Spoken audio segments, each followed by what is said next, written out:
Rahul Gandhi railway కూలీగా మారిపోయారు. ఎర్ర చొక్కా వేసుకుని కూలీ బిళ్లగట్టుకుని లగేజ్ మోశారు.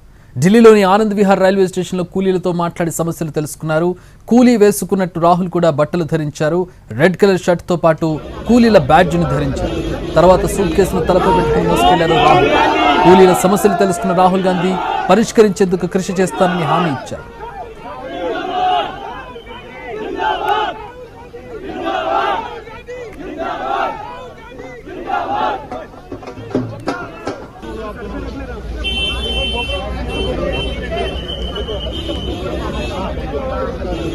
కొన్నాళ్ల క్రితం కొందరు పోర్టర్లు తమ సమస్యలను రాహుల్ దృష్టికి తీసుకెళ్లారు. దీంతో ఈ రోజు ఆకస్మికంగా ఆనంద్ విహార్ రైల్వే స్టేషన్ కు వెళ్లిన రాహుల్ గాంధీ వాళ్లకు సర్ప్రైజ్ ఇచ్చారు.